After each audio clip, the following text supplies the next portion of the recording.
তুমি প্রতি মাসে এত টাকা কোথায় খরচা করো বলো তো? আমি তো কোনো হিসাবই পাই না। চলো এই মাসের হিসাব তুমি আমাকে বুঝিয়ে দেবে।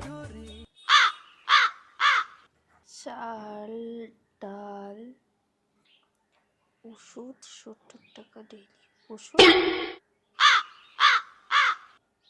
এই ওষুধটা কি তোমার সিগারেট? 70 টাকা ডেইলি? তুমি প্রতিদিন 70 টাকা করে সিগারেটের পেছনে খরচা করো?